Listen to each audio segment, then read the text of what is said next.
One of America's most loved actresses was born as Doris Mary Ann in Cincinnati, Ohio.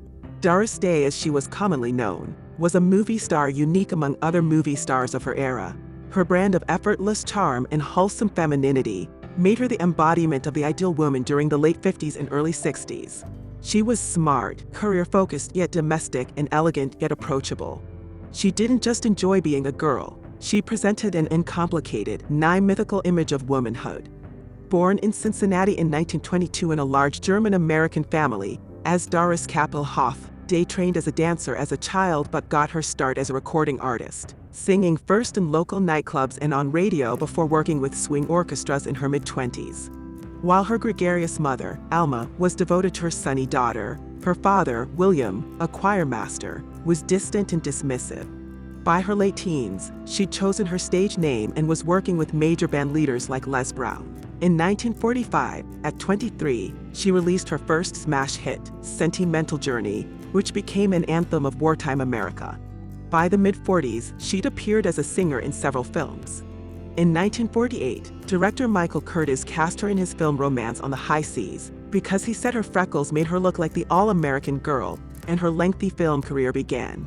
For several years during the period between 1960 and 1965, Day was the top box office draw in the country, garnering an Academy Award nod for 1959 Talk, as well as a Golden Globe win, 4 nominations, and 2 Grammy nominations for Female Pop Performer. Day was so successful at purveying the image of a winking, knowing, yet pure femininity, in fact, that she became something of a cultural joke for it. Day's on-screen model of classic womanhood stood counter to rapid cultural changes and upended gender norms. It was a persona she continued to wear proudly. In 1967, Mike Nichols attempted to cast her in The Graduate, in what would have been a career-altering turn as Mrs. Robinson, the sexy older woman who seduces Dustin Hoffman's aimless 20-something. But Day turned it down, noting that the part offended my sense of values. By the time she was 15, it was clear to Alma that her effervescent, dancing daughter was destined for Hollywood.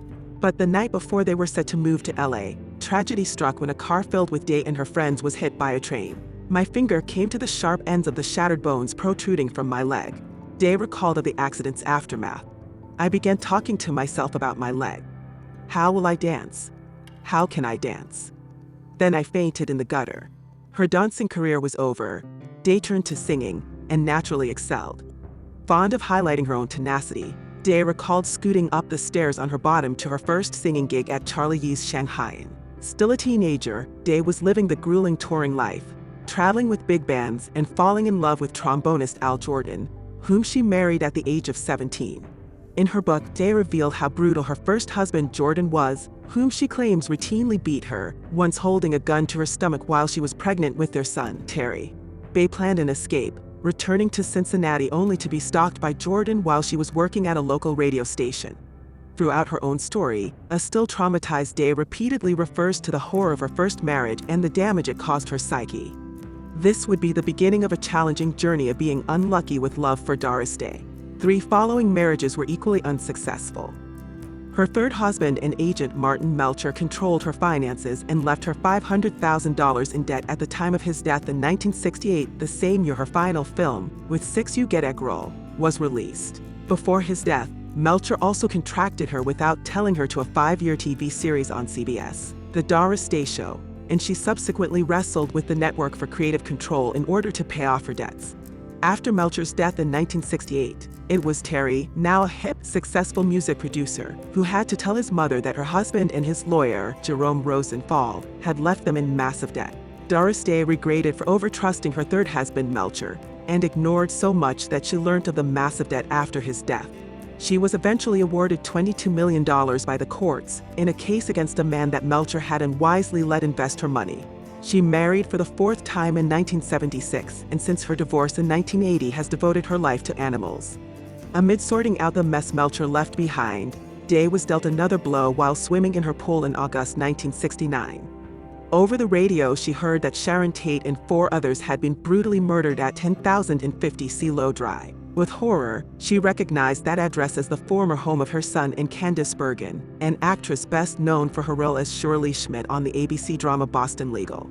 It was soon revealed that Charles Manson had targeted Terry's former home because of a grudge he held against the respected record producer. Looming over her biography, My Own Story, is the ghost of Doris Day's father, William, whom she describes as a rigid man, so unyielding and so bigoted.